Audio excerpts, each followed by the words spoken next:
चलो आज डिस्कस करेंगे एईसी ब्लॉक पे। एईसी ब्लॉक वर्क हम साइट पे कैसे करेंगे। ठीक है। तो लाइट वेट ब्लॉक जो हमारा है एईसी ब्लॉक। हाँ, तो एईसी ब्लॉक में हमें क्या क्या देखना है साइट पे काम करने के टाइम पे कंस्ट्रक्शन में, वो उसमें क्या क्या मेन इंपॉर्टेंट चीज़ें हैं। ठीक है, उसमें बहुत सी हैं। जैसे हमारी साइट पे ब्लॉक आई तो ब्लॉक को हम सबसे पहले तो उसका होता है स्टॉकिंग। स्टॉकिंग कैसे करेंगे? तो स्टॉकिंग अगर सही नहीं है तो आधे डैमेज हो जाती है उसी में। तो साइट पे ब्लॉक आया, सबसे पहले हमें उसका प्लेटफॉर्म सही से होना चाहिए। प्लेटफॉर्म हो, जबकि लेवल में अगर होगा ना तो वो अप डाउन नहीं रहेंगे, ब्लॉक टूटेंगे नहीं, क्रैक कम होंगे। तो वो हमें सबसे पहले ब्लॉक प्लेटफॉर्म लेवल में हो। और जो ब्लॉक हैं, ब्लॉक का जो हम स्टॉक करेंगे वो 1.5 मीटर से ज़्यादा ना हो। ज़्यादा रहेगा तो नीचे का ब्लॉक टूटने के, क्रश होने के चांसेस ज़्यादा रहती हैं। तो वो उतना ही हाइट किया जाए, उससे हाइट से ज़्यादा नहीं। सेफ्टी और आपका क्वालिटी दोनों पैरामीटर उसमें आते हैं। तो वो हाँ, उसमें मॉइस्चर से दूर रखना है हमें, कि क्योंकि लाइट वेट ब्लॉक है, वाटर कंटेंट बहुत ज़्यादा इसमें ऑब्जर्व करता है। तो पानी ना जाए, ऐसा हम कोशिश करेंगे पानी ना जाए। तो अगर क्लोज एरिया में रखेंगे बहुत ज़्यादा है, नहीं तो अगर हमारे पास स्पेस नहीं है साइड कंडीशन के साथ तो हम उस पर टारपालिन सीट वगैरह डाल सकते हैं। तो पहले तो मेन लेवल है, कुछ प्लेटफॉर्म नीचे रखें, डायरेक्ट सॉइल में ना रखें। दूसरा, उसको प्रॉपर हाइट कम रखें और ढक दें पूरा। वो हो गया आपका स्टॉकिंग का। स्टॉकिंग हो गया। स्टॉकिंग के बाद में जब हम साइट पे स्टार्ट करेंगे काम, तो साइट पे स्टार्ट करने के लिए हमें सबसे पहले साइट रेडी होनी चाहिए। Site ready in the sense क्या करना है, उसमें जो हम जहाँ पे जिस फ्लोर पे करने वाले हैं वो फ्लोर पूरा क्लीन हो। क्लीन होके उसमें हैकिंग वगैरह फ्लोर में हो, रफ होना चाहिए फ्लोर सरफेस। हम जब स्लैब कंक्रीटिंग करते हैं उसी टाइम पे अगर ब्रूम कर देंगे तो हमें रफ करने की जरूरत नहीं है। और अगर स्मूथ सरफेस है तो हमें उस पर हैकिंग वगैरह करनी पड़ेगी बॉन्डिंग, बेटर बॉन्डिंग के लिए। फिर जब हमारी ब्लॉक शिफ्टिंग होगी, ब्लॉक शिफ्ट हुआ साइड से साइड पे फ्लोर पे, उस टाइम पे हम जब हमारा साइड रेडी हो गया, हम उसका पहले सर्वेयर से लेआउट कराएंगे। सर्वेयर से लेआउट कराएंगे। लेआउट हो गया। लेआउट होने के बाद फिर उसका हमारा क्लीनिंग कर दिया। पानी से एक बार वॉश कर देना उसको। पानी से वॉश होने के बाद में फिर उसमें हमें ये देखना है कि हमारा लेवल कितना अंडुलेशन है नीचे में। तो वो लेवल बहुत मायने रखता है, क्योंकि जितना लेवल अगर प्रॉपर हमने नहीं किया उसको, तो बाद में क्रैक होने के चांसेस बहुत ज़्यादा होंगे, क्रैक जनरेट होंगे। क्योंकि थोड़ा भी अगर ब्लॉक ऊपर नीचे है तो बहुत जल्दी टूट जाएगी, क्योंकि स्ट्रेंथ उसकी 4 से 4.5 एमपीए रहती है। तो जब वो फर्स्ट लेवल हम डालेंगे, फर्स्ट कोर्स, हम कभी भी सीमेंट मोटार से ही डालना, क्योंकि वो इतना लेवल में होता नहीं है हमारा फ्लोर। तो 10 से 12 आता है। Cement motor coarse sand, John 2 का सैंड होगा और हमारा सीमेंट, उससे डालेंगे। उसको भी डालने के बाद हमारा एक और सजेशन है कि उसको डालने के बाद आपने पूरा लेवल कर दिया, दोनों साइड में एक एक ब्लॉक रखो। लेवल मारने के लिए लाइन डोरी मारा, आपने पूरा कर दिया, उसको एक दिन छोड़ देना है ऐसे ही क्यूरिंग के लिए। 1 से 2 दिन क्यूरिंग के लिए छोड़ दो, तो थोड़ा सा वो स्ट्रेंथ अपना ले लेगा। उसके बाद उस पर ब्लॉक लगाना है।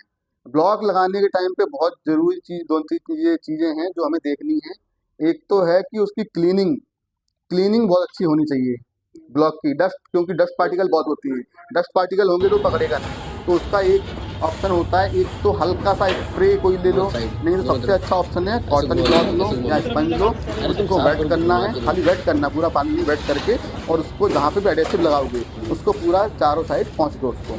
तो उससे एक दो फायदे मिलेंगे। एक तो हमारा डस्ट निकल जाएगा, दूसरा होगा जो हमारा सरफेस है हल्का सा वेट हो जाएगा। ज़्यादा वेट नहीं चाहिए, क्योंकि जो एडेसिव है वो ड्राई टू वेट टेक्निक का है, वेट टू वेट नहीं है। तो वेट ज़्यादा नहीं चाहिए, बट हल्का सा माउथ हो जाएगा। तो हमारा जो वाटर है सीमेंट उसमें एडेसिव में वो ऑब्जर्व नहीं करेगा। तो क्लीन करना बहुत ज़रूरी है। क्लीन किया, हमने लेआउट मार्किंग कर दिया। लेआउट मार्किंग करने के टाइम पे साइड में कॉलम जहाँ पे भी आरसीसी जा रहा है उसमें सब में हमारा हैकिंग होना चाहिए। हैकिंग बहुत ज़रूरी है, हर जगह हैकिंग हो, जब भी उसको हम लगाएंगे। ब्लॉक साफ कर लिया, फिर उसमें जो टूल्स आएंगे, टूल्स में हमारे पास स्प्रिट लेवल होना चाहिए, एक हमारे पास नॉच ट्रॉबल होना चाहिए, नॉच ट्रॉबल से ही कभी भी एडेसिव लगाना है, और रबर हैमर होना चाहिए।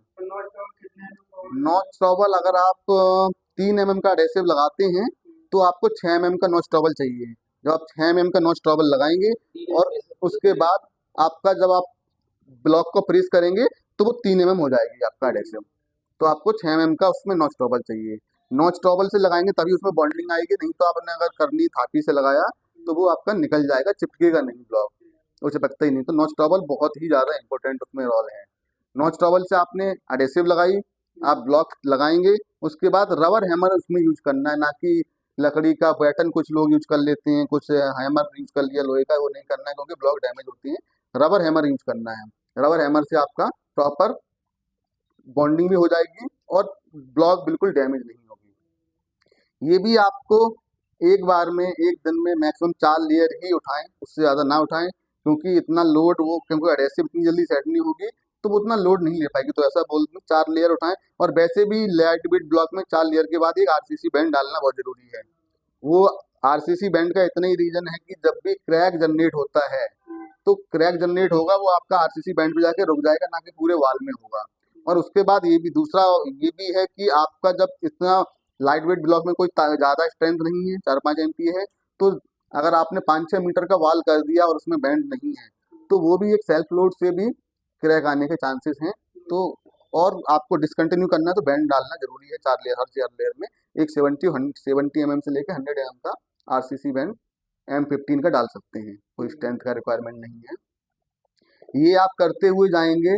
फिर उसमें अगर आपका बॉल 5 मीटर से ज़्यादा का है कंटिन्यू लेंथ, तो उसमें एक मुलियन भी डालना जरूरी है। एक मुलियन स्टफ कॉलम जिसको बोलते हैं, वो उसमें एक सेंटर में दे दो तो आपका कॉलम का एक बॉन्डिंग रहेगी और एक मजबूती उसमें मिल जाएगी।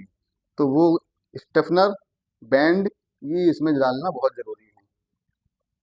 हो गया? सर जो एडहेसिव होता है उसको क्या क्यूरिंग की नीड होती है? नहीं, अडेसिव को वो उसमें पॉलीमर बेस्ड है, उसमें पॉलीमर है, तो पॉलीमर ऐड किए गए हैं तो उसमें क्यूरिंग की बिल्कुल जरूरत नहीं है। और अडेसिव में बहुत जरूरी है कि अडेसिव मिक्सिंग जो प्रोसीजर है वो बहुत इंपॉर्टेंट है। अडेसिव कभी भी स्टेयर से ही स्लो स्पीड का स्टेयर रहेगा उससे मिक्स करना है, मैनुअल मिक्स बिल्कुल नहीं करना। मीडियम डालना है या बैंड डालना है, उसकी क्यूरिंग कैसे करेंगे? उसकी क्यूरिंग आप कर सकते हैं कि उसको ऐसा करना है कि आप वेट हेसन क्लॉथ उसमें बांधें, वेट हेसन क्लॉथ ही उसमें लगाएं, उतना ही पानी क्यूरिंग करें, ब्लॉक में पानी ज़्यादा ना डाल दें। क्यूरिंग कंपाउंड कर सकते हैं, वो डिपेंड ऑन आपका, अगर खर्चा आपका पॉकेट अलाउ करेगा तो। जैसे हम बैंड डालते हैं तो उसमें सटन लगाने के लिए कुछ लोग कील ठोक देते हैं ब्लॉक उसको में, कील तो नहीं ये क्या ठोकना है, नहीं होता? उसको सटरिंग लगाना है। सटरिंग लगा के उसमें यू बार टाइप का 8 mm का यू बार बनाओ, ऊपर से डाल दो तो वो आपका सटरिंग को पकड़ लेगी, आपको उसमें कोई भी कील नहीं मारनी पड़ेगी।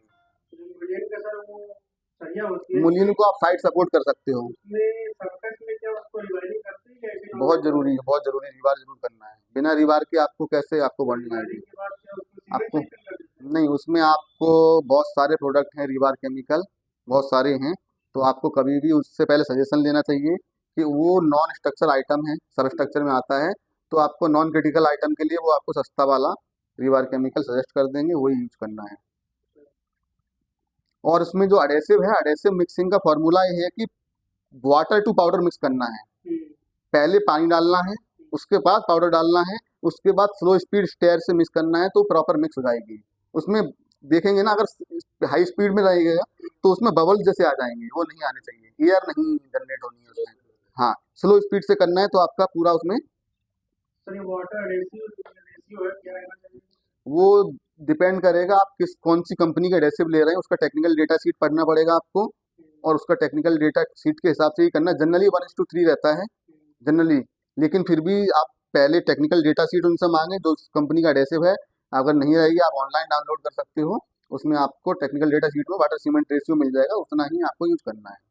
और उसका आपको जो सेटिंग टाइम रहेगा वो भी आपको देखना है, उतने टाइम में उस एडेसिव को आप कंज्यूम कर लें। ज़्यादा रहेगा तो ऑटोमेटिक उसका स्ट्रेंथ जो है डिक्रीज हो जाएगी।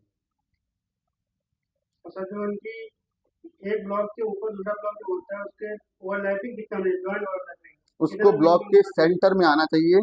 उसको आप अगर 600 का ब्लॉक है तो 300 पे आना चाहिए, लेकिन उसमें आप प्लस माइनस 75 इधर 75 उधर जा सकता है, डिपेंड अपॉन आपको थोड़ा स्क्रैप कम बचाना है तो। नहीं तो सेंटर में आना चाहिए, थोड़ा बहुत आगे पीछे हो सकता है। उसका रीज़न एक ही रहता है कि जो अब आपका क्रैक आएगा तो क्रैक आपका उतना जनरेट नहीं होगा ऊपर तक, तो वहाँ पे आपको डिसकंटिन्यू कर देगा, उसका यही रीज़न है। Thank you.